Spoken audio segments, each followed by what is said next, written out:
No.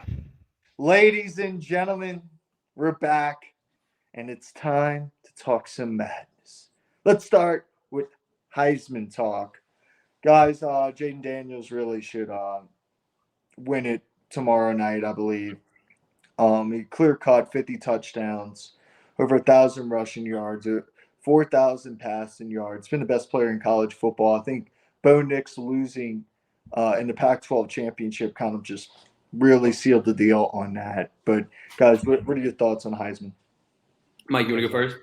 Yeah, I'll go. I'll keep it brief. Yeah, I mean, he's literally the best player in college football. It's hard to even debate that. He passed the eye test, stats, everything. It was literally insane to watch the Oregon Washington game, like looking at the odds, like just going back and forth. Oh, it's not. It was literally insane. If you pay attention to gambling odds whatsoever, you know what I'm talking about. So it was literally Jaden Daniels was the favorite, and then it was Bo Nix was the favorite, and then Jaden Daniels went to like minus 600, and then it went down to like minus 300, and then it went back to minus 1400, and then 800. Dude, it was literally insane. But yeah, it was honestly crazy to see how that game has such an impact on just a Heisman, and I kind of think it's kind of ridiculous to be honest with you.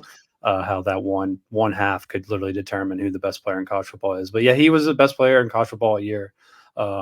Just truly dynamic and yeah, one of the best LSU players ever. So Zach, go ahead. Yeah, you kind of like took my point, honestly. I was going to say I thought it was kind of ridiculous that that game even was a deciding factor because it was pretty clear cut that Jaden Daniels has been and is the best college football player in the country right now. Look, nearly 5,000 total yards, 50 touchdowns, 4 interceptions. I think like the numbers speak for themselves. And I said it last time we talked. I was like, men lie, women lie, numbers don't lie. And everything he's done has been just absolutely ridiculous, man. It's unbelievable. Everything he's done has been way better than Nick's, Penix. Marvin Harrison Jr. being there is kind of like a Make-A-Wish kid being there. He should not be, Calm you know, down. he That's a should not top be there. five pick. He's He, going to be he a should very not be good there. His player. numbers don't compare. If you're putting a receiver, you put Malik Neighbors. You don't put Marvin Harrison Jr. I don't care if McCord is not that good of a quarterback. It really doesn't matter. Top 5 pick, number 1 pick, it doesn't matter. And if you're going to use the top 5 pick argument, then put Caleb Williams there for all that matters. I mean, it just doesn't really matter. So Jaden Daniels is the clear-cut guy. It's been decided for a while, and he's extremely deserving of being the third player in LSU history. Yeah, he is. But Malik, you can't put a receiver with 3 losses in the Heisman contention. I mean, I think if you're going to put somebody else, I mean, I think you should have said 3 finalists anyway. I think 4 in general Yes. is a bit much. You only had 3 finals. Yeah, I I thought think it you should was only have 3. 3. I thought Yeah, it was usually typically 3. is 3. I don't know why there's 4, to be Precisely. honest. Well, I Like mean, I don't know why they even did that. society's becoming softer and softer. Yeah. Participation trophies. I mean, yeah, it's gotten kind of All right. ridiculous. So Jaden is going to win the Heisman. I think he should. But if a miracle happens and he doesn't, LSU fans, please do not get on social media and start crying.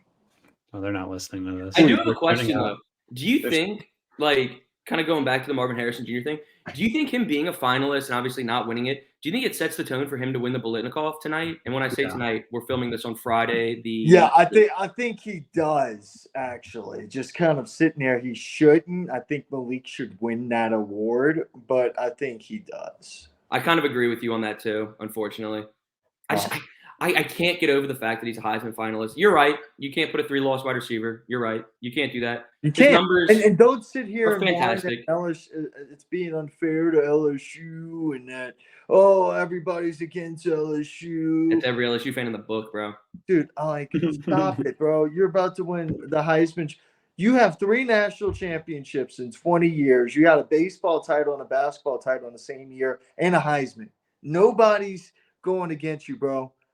Life's a dream as an LSU fan. We were talking about this the other day for anybody that's listening. We were basically talking about how LSU fans are just like kind of like crybabies for no reason all the time now. Wow. And Corey was kind of just putting the point out there. It was like what he just said. Like basically in one athletic year, like if we're talking athletic year, not like fiscal year or whatever, you had an SEC championship appearance, you had a Final Four, and then obviously you won the Natty, and then a baseball Natty. Like that was all in one athletic year. Gymnastics went to the Final Four too. It's ridiculous. And then wait, what'd you say? Gymnastics went to the Final Four too. Yeah, it's like what the hell? What are we like, doing? What are you complaining about? Like, oh, the SEC doesn't show us enough. It's ridiculous. Ooh, well, shut up, man. The little dick syndrome needs to stop. It's been like this forever. I've been woke to this forever. I mean, I've always known LSU fans are toxic. So, I mean, literally think about LSU fans. I don't know, 8 months ago when they were talking shit about Jaden Daniels and Nuss Bush 2023. Now it's 2024. I'm just like, dude, like they're so spoiled. It's honestly kind of insane. But it is what it is. That's what creates such a good. Okay. That's just what creates such a good culture, or not culture, but program to have standards this high. So you don't want standards of just mid. And LSU fans, they keep it high. So I don't know what to say. Yeah, it is what it is. I mean, but I want, like, when I do come back, all right, I'm just gonna call out all the LSU fans that cry. And I'm gonna be like, look, bro, A lot of them. You're supposed to be LSU. You're supposed to be chanting, suck that tiger dick. We score 50 on you. We're talking shit. We got literally Shaq, Joe Burrow, Odell Beckham, Angel Reese, Paul Skeens. We're LSU swagged out. Not no whiny bitches. Not no whiny bitches. Passionate. He's passionate. I don't like that, man. I don't like crying. Dude, it took you so long to realize this. I knew this when I was working there. I knew this in like the 8th grade. I was like, oh, LSU and Bama fans are just top tier. Shut the hell up fans. Yeah, they're insane. But like I said, that's what keeps your program great. You have no nonsense or bullshit. I mean, Orgeron was running kind of a crazy shit, but like he literally won. He had the best season ever as a coach, and then 2 years later he's out. So yeah, it just is what it is. Well, I got a question for you real quick. Where does Jaden Daniels rank among LSU GOATs? He's got to be top 3. Oh yeah, I mean, when I'm looking at like quarterbacks, I kind of just quarterbacks is quarterback 2 category. He's 2 behind Burrow, and then in general, I mean, like I guess you probably put him 2 again. Like I don't even know. Like, to be honest, if I'm doing straight quarterbacks, if I'm doing straight quarterbacks, you have to put him 2. I agree with that. But like overall, I'm not as well rounded when it comes to like all these LSU GOATs and stuff. So like whatever I say, it doesn't really matter. So I have my top 5 LSU GOATs: Joe Burrow, Glenn Dorsey, Tyrann Mathieu, Patrick Peterson, Jaden Daniels.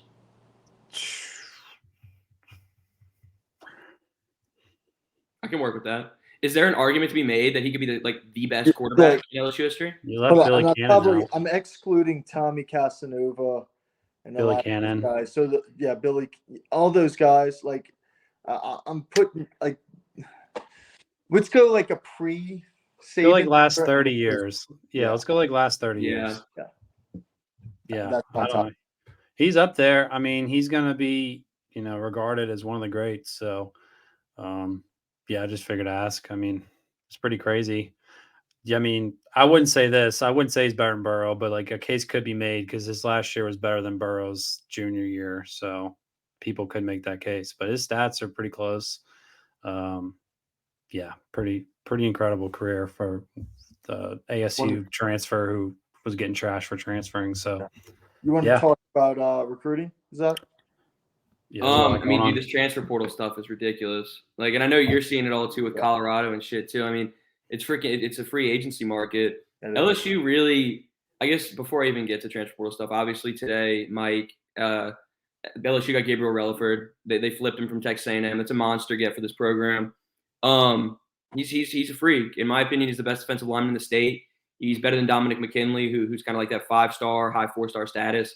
It's not even really close in my opinion. I think Relaford's a tweener from a size perspective, but he's going to be one of these like edge rushers who's going to be fantastic.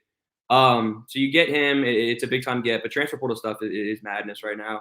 A lot of people are kind of questioning whether LSU is going to go out and get a quarterback, and I think it's pretty clear cut that they're going to go and get a quarterback.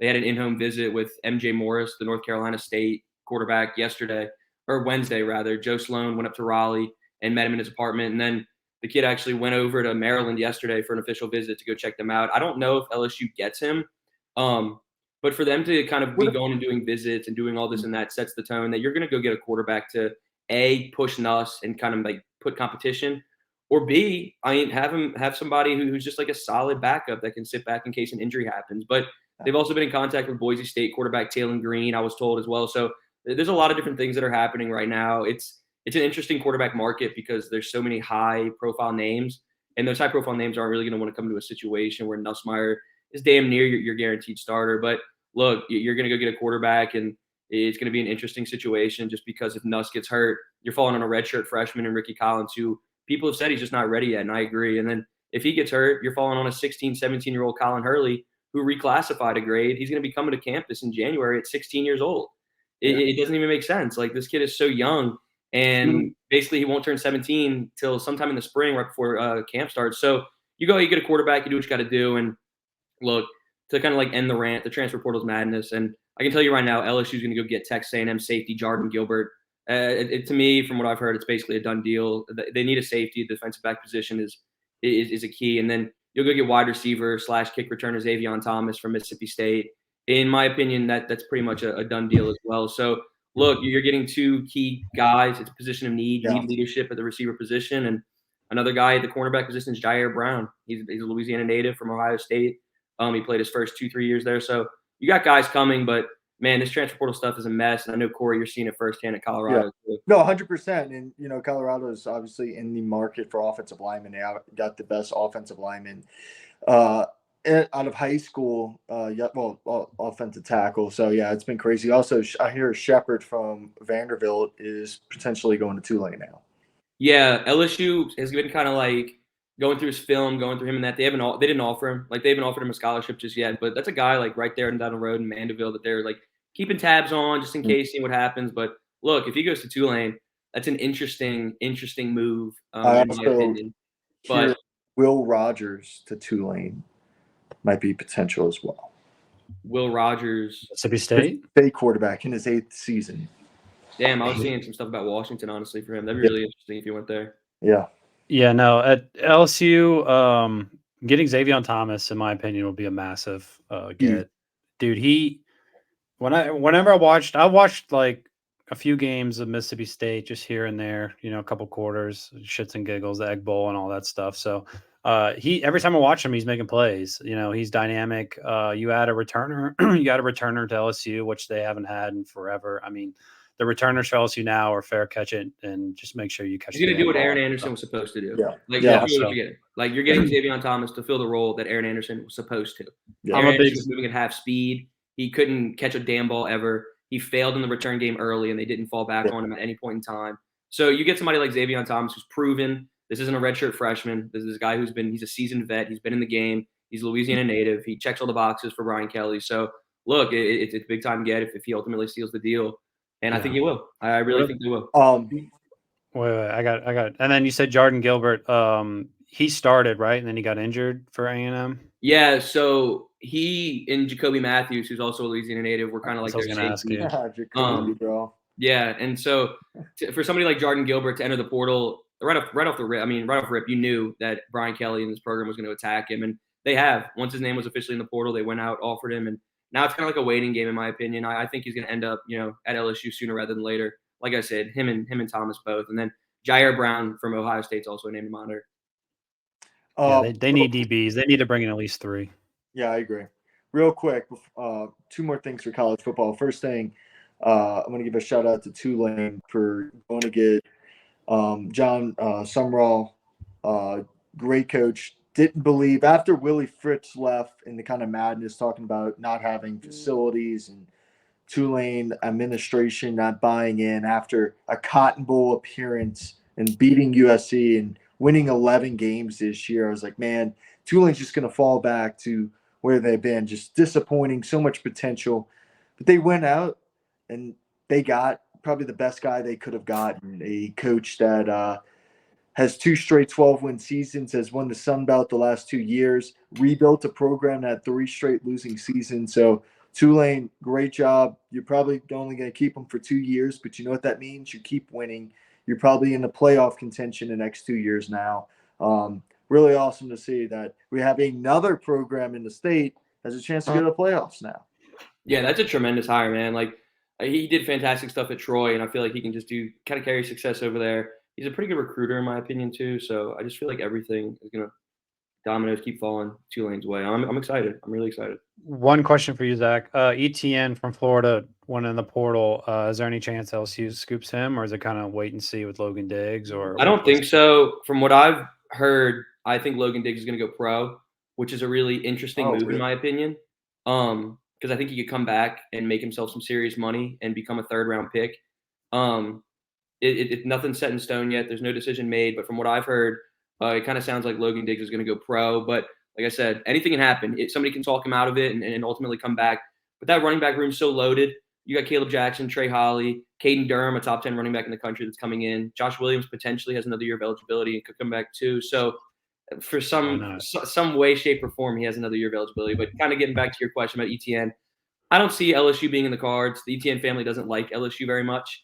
Really? I didn't know wouldn't be surprised if he landed at some place like Clemson, obviously, Georgia, potentially, Ohio State, maybe. This is going to be the type of thing where you're going to have big-time programs doing a bidding war for him, and LSU's just not in the market to be doing that. There's guy LT Overton, the Texas A&M defensive lineman, who's LSU's been in contact with. And if they were to throw somebody some money, they'd probably throw him some money. But from everything I've heard, that kid's probably going to end up at Bama anyway. But yeah, ETN leaving Gainesville is a really interesting thing. Napier and them are kind of cooked, in my opinion. He's lost half of his first recruiting class. And granted, most of it was Mullen's class anyway. You can't really judge somebody off their first class. But yeah, ETN hitting the portal was an interesting move to me. And from what I know, from what I've heard and everything, it doesn't sound to me like, LSU's going to be the market for him anyway. All right. Wait, one more question. Any sleepers in the transfer portal that like no one's talking about or under the radar kind of guy? I mean, I really like Will Shepherd. I really like him. I think if he landed at Tulane, like Corey was saying, I mean, that'd be a fantastic move for him. Not really from a competition perspective, but from a production standpoint, he could go there and be that guy and boost his draft stock a little bit more. That's a guy who's really interesting to me. But if I'm talking LSU targets, not really. They're only going to take 5 to 7 guys. They're being super calculated in their moves this time around. They're not really looking to go out and make a splash. It's all about retention and then adding some depth at other positions. So look, if you can go out and get a guy like Jordan Gilbert and Xavion Thomas, I think Xavion Thomas is a sleeper in my opinion. I mean, obviously he produced pretty well at an SEC program and he has some big schools in his ear like Oregon, Auburn, you name it. They're contacting him. Arkansas. To go and steal him from a bunch of other Power 5 programs would be big for LSU. And like I said, I ultimately think they get it done. But he's a sleeper in my opinion.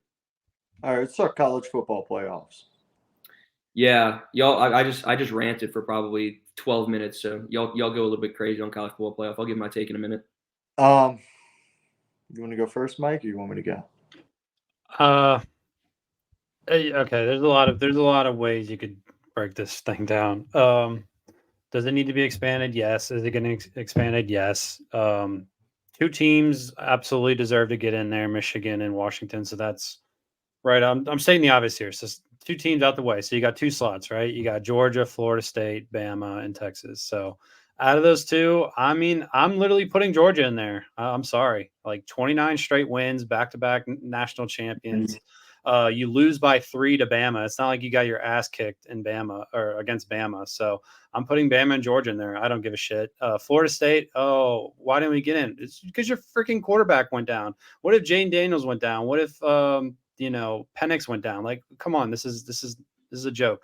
But I get it though. Like I get the argument. It is what it is. It's supposed to be the best teams available or best teams get in. So the question I always say, like, okay, if Georgia plays any of these teams that are going to get in, what's the spread on these games? Is Georgia going to be an underdog in any of these games? Maybe Michigan. I don't think so. Probably not. Maybe Michigan, but like by what? A point? They're Michigan 1.5 favorites versus Bama, and I think Georgia, should have gotten in. I mean, you can't win 29 straight games, back-to-back champions, and then just not. You lose 1 game by 3, and then all of a sudden, like no one gives a shit about you anymore. So that's bullshit. That's why the playoffs need to be expanded. But I want to go back to Florida State. 2014, Ohio State had 3 quarterbacks. They had 2 injuries. They won a national title. Florida State. Do you see a Cardell Jones on Florida State? I don't. You don't know. They did play with their 3rd string quarterback, by the way. Like that wasn't their backup. That was their 3rd string true freshman. But let me just say this about Florida State. They played 2 SEC teams won both games. They beat the Heisman Trophy winner in week 1, dominated them, ran the table, did everything possible to get in. They still don't get in. That's just a very bad look for college. No, it is. It is. I'm not It's denying that. It's I'm not a very, very bad look. Yeah. Is it the best 4 teams? No, but they deserve to be in there. You're going to tell Okay. that defense is really good. Yeah. Are they Iowa potentially now? Maybe. Look at the spread now on versus them. They're two touchdown underdogs. The CFP doesn't want that shit in the top 4. So no, I get your argument. I get it. I get it. Florida State's. This isn't I a get playoff. Imagine if hey, Eagles 2017 up. Hey, Carson Wentz went down. You guys can't make the playoffs anymore. This ain't a playoff anymore. Yeah, I'm gonna I agree. Like I'm gonna say like 2 things. One, obviously, like if you look at the college football playoff kind of criteria, obviously it says in there that if somebody gets hurt, it affects their chances of making the college football playoff, which I think is bullshit. And that's gonna kind of carry into like what my second thing is as well. Is like, look, you run the table, you go 13-0, you have 3 top 25 wins, you win your conference title. It's so the system is so broken with a 4-team playoff, in my opinion. Like, first of all, how are you gonna have a 4-team playoff with a Power 5, Power 5? Like the whole system, in my opinion, is just so flawed. So I kind of do agree with what Corey's saying. Is like, how are you gonna keep them out? It's bullshit. Yeah, I get. You're keeping them out based off of projections because they're with their backup quarterback and not Jordan Travis. Like it's tough. Like it's tough for me to not keep them in there just because the other quarterback's out. I know Jordan Travis is good. Like I get it. Like he's a god. Who do you kick out? And that's where it gets super tricky. I mean, it's hard for me to want to kick out Alabama because you can't really keep out the SEC champ. You can't. You just can't. And Washington's deserving. They ran the table. Texas beat Alabama. Michigan's deserving. Texas is deserving. Like it's just a really difficult situation. Florida State beat a higher ranked team than Texas in the championship. And that's another way that you can look at it too. I mean, like there's so many ways that you could like cut this. I mean, I don't think there's any wrong answer. We're gonna get hurt. Like somebody's feelings were gonna get hurt, and it just so happened to be Florida State this time. But they were undefeated, though. That's the problem. The fucking crazy thing about it. They did not lose. They didn't lose, and they scheduled their non-conference wasn't easy, and they didn't lose. I also think they had 8 teams. It goes to prove that you can't schedule hard non-conference. Like, why even schedule like non-conference, like hard non-conference? Just play a cupcake schedule. Go play Texas State or go play Colorado. Like, if you're gonna go play a piece. Well, yeah, that's the SMU argument too to this. Not talking about the New Year's Six berth. SMU lost to 2 Big 12 teams, and they beat Tulane on the road. Liberty played the Lighthouse of the Blonde, and they get in there. Yeah. I was hoping you'd say something about that too, because I was reading about it. I didn't really understand it too much until I looked into it a little bit more. Talk about bullshit. Jesus Christ. They literally played the school of death and like still got in. Like it's crazy to me. Yeah, Liberty played. Remember when the playoffs were just 2 teams? What, like how long? When did they expand to 4 teams? Yeah. That wasn't that long ago. It was I think it's kind of a new thing. 2013, 14. 10 years. It's been like 10 years. Yeah, 10 years. That's really not that long ago. So, like, imagine if there's 2 teams. What do you put, Washington and Michigan? I mean, I guess so. That's your national title. Oh, yeah. That's it's easy. But I don't know. Just sitting here looking at this thing too, man. But you had 8 teams this year that have a legit shot at making a run. Ohio State would have had a shot. Oregon maybe could make a run, right? Mm-hmm. After Florida State. After that, it's kind of Penn State, Ole Miss, Missouri. I feel like 12 might be like 2. Like I feel like 8 was the sweet spot. I'm fine with 12. 8's the move. I like 12 because it helps schools like Tulane, obviously, and like other programs get the chance. But also, like I like it because say if LSU would have gotten hot down the stretch and snuck in there at 11. Yeah. You got a Heisman Trophy winner and you're hot and you're rolling. Facts. You see what I'm saying? That's why I kind of 12. It allows a little bit more wiggle room for teams that are peaking at the right time. Yep. Agreed. Yeah, I don't think there's any wrong answers. Let's just say that. All right, let's talk Pels. Oh God. Last night, LeBron taught these young New Orleans Pelicans roster that playoff basketball is just a different energy, a different intensity. LeBron embarrassed Zion on national television in a big time game in every facet. He bullied him, he outsmarted him, taking 3 fucking charges, and he just showed up and just was shooting at half court, being the second goat. I mean, it was really bad. Brandon Ingram played horrible. You know, I'm not going to get like it was a horrible loss, but I thought the team before tonight was playing good basketball. Jordan Hawkins needs minutes. Najee Marshall and Dyson Daniels should not be taking minutes over Jordan Hawkins. But yeah, that's what I got on the Pels. Zach, go ahead. The Zion's a big point, but I'm gonna let y'all talk about Zion because I agree with Shaq says about Zion being lazy and out of shape, and yeah, he can get 25 a night, but he's not dominating basketball like he should. And last night really showed the difference of a top tier player who's committed in Zion. Yeah, I agree with what you were saying specifically about Jordan Hawkins. The fact that he didn't get any run until the fourth quarter was mind blowing to me. I don't think Najee Marshall is that good of a player, and he shouldn't be taking minutes away from Jordan Hawkins, like you said too. I don't want to sit here and like blame Willie Green and pull this card on him, but boy, did they come out flat in the second half, man. No in-game adjustments, no nothing. It was tough because you were getting bent over and spanked, for the first 24 minutes of the game anyway. But just to come out so flat in the third quarter was interesting to me. Did not play Jordan Hawkins till the fourth quarter was interesting to me. To keep giving minutes to Najee Marshall was interesting to me. For Zion to not have a fire lit under his ass was interesting to me. BI folded like a house of cards. It was just kind of an all-around flat Herb game. Jones is the only one who played well. Yeah, and one game doesn't necessarily decide like the fate of your team, especially in the first in-season tournament ever. Like this isn't like a make or break game. It was certainly disappointing to see. It was disappointing to see it go down in that fashion. But look, like they've been playing good ball. You're relatively healthy. You're getting back to your old ways. One game isn't the end of the world. You lost to a player who was absolutely dominant. So it's not really a killer thing to me. So tough loss, but I still think this team is super, super special when they're healthy. I think the in-season tournament's fun too. Before Mike goes, it's unique. I was kind of a hater at first. I'll be honest. Like I hated it. I thought it was dumb. But now getting to see it like in full force, I thought it was cool as shit. Because it makes basketball in December interesting. It makes it like not what's the word I'm looking for? Competitive. It was competitive. I liked it. What you got, Mike? Oh man, I don't know where to take this.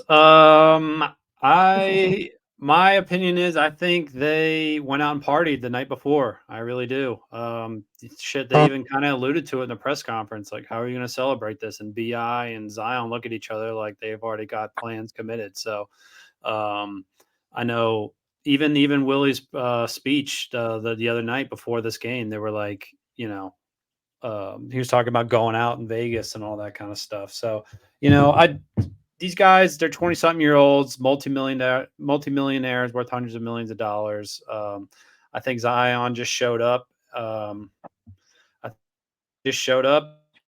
I don't know. He went out the night before, so Zion just clearly isn't committed to the game. I really don't know what to say about it. The man looked like he gained 15 pounds in like 2 days. I swear to God. Like even my dad said, he's like, man, Zion looks fat. I'm like, yeah, he really does. He literally looks like he put on 15 pounds. So this man cannot have a bender weekend. He can't go out. He can't put in like fried food or sugar or anything.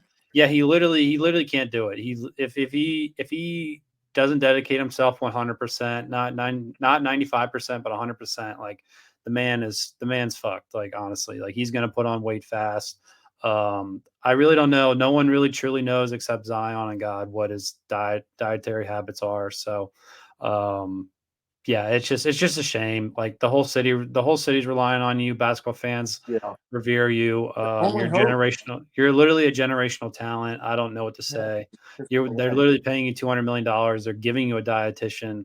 There's just no excuses. Like you literally are a contender. It's not like you're on some shit team too. It's not like you're in Detroit where like people aren't paying attention to you and you're just phoning it in every game. Like, bro, like you are literally you're on the national stage. Yeah, that's another thing. You're literally on a contender. You're on a national stage, and your effort isn't there. You look slow. You're taking chances on defense that almost never work. Like just because it works 1 out of 20 times doesn't mean you should do it every time and then put your defense in the deficit every single time. So it's just not a good situation. I think since it's being on national stage, you saw it on Twitter and Instagram or just any kind of freaking social media whatsoever.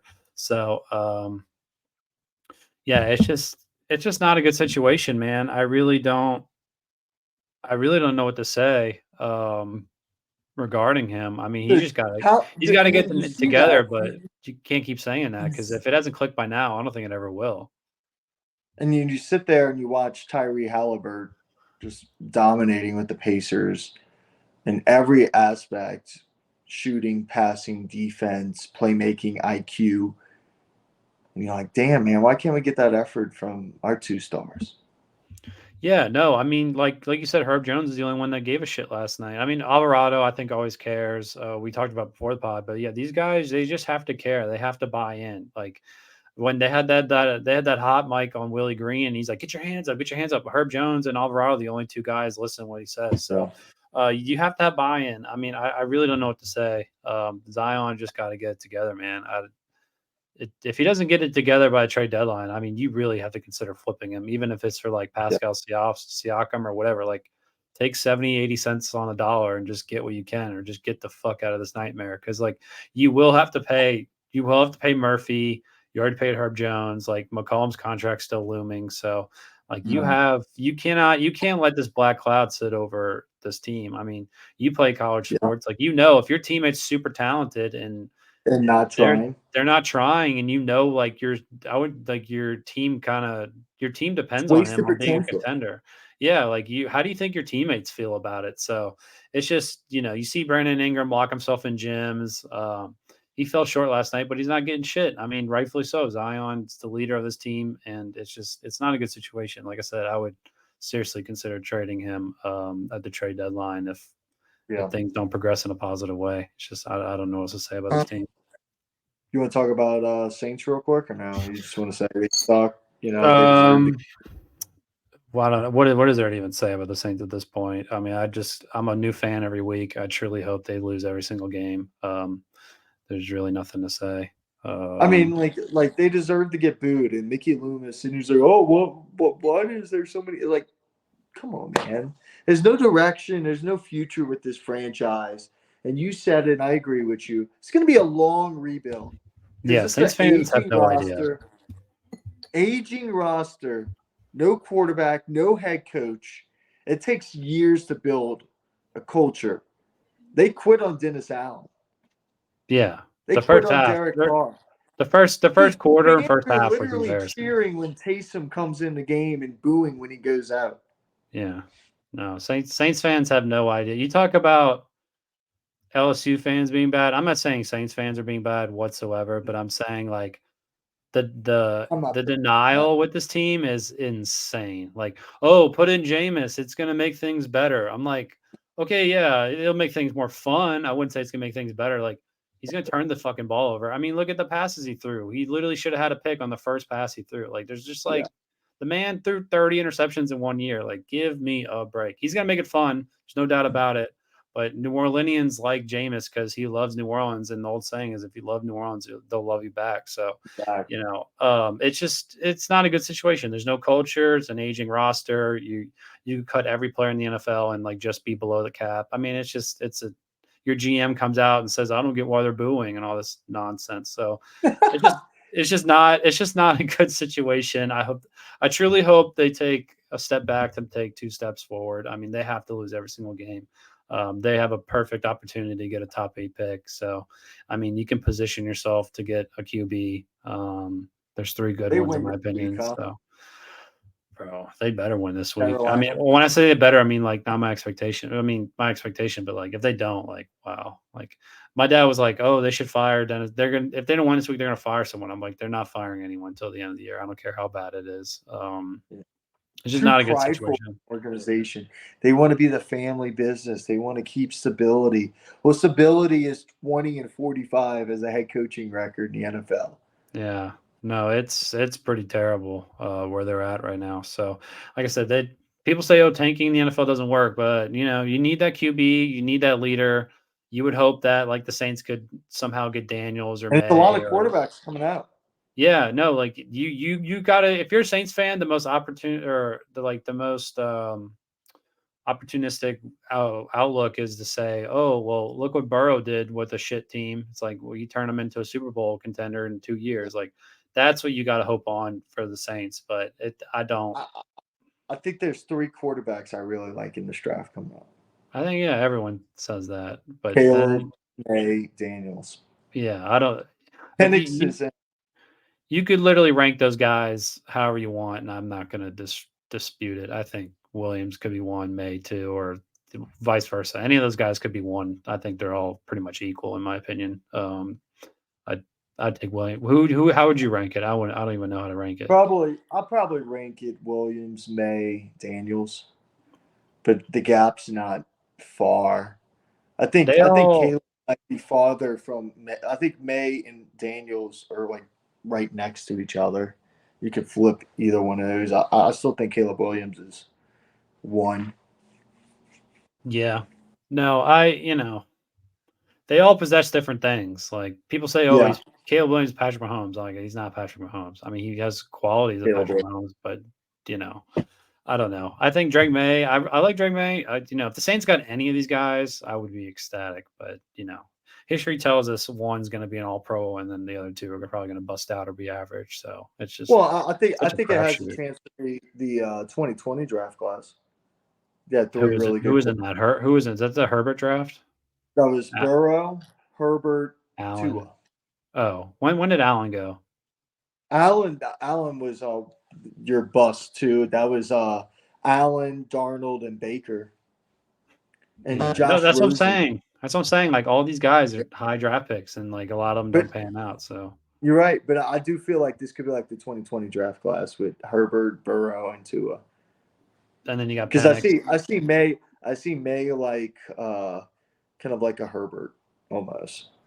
I think Daniels will go top 5. I think May and Williams will be top 2. Yeah. No, they're saying Marvin Harrison Jr. might come back as an NIL thing for $20 million. I don't know if I believe that. That's fucking ridiculous. I wouldn't blame if that's actually true. I would not blame anyone for coming back. But no, I hope he does. That'll just be one team in front of the Saints to take a non-quarterback. So yeah, the Saints just have to lose. I really don't know how else to say it. It's just you got to blow it up to make any kind of progress because this fairy tale between management and Saints fans it's over. I think true Saints fans know it's fucking over. So I don't know how else to put it. Yep, that's all I got, Mike. All right. What any sports bets you like or what? Give me Army over Navy, I guess. Jaden Daniels, Heisman, Trey Taylor to win the Jim Thorpe Award. Can you bet awards? No, I kind of looked. It would probably be cheating for me right now, but what do you mean? Do you have access to all that? I know who. Never mind. Oh, is this some kind of secret thing between? I'll tell you after the pod. All right. I'm looking at UFC. I'm looking at UFC. If there's anything fun. Song Yadong? I don't think so. NCAA football. Army -3, 5-6 versus 5-6. Sounds like a banger. Yeah.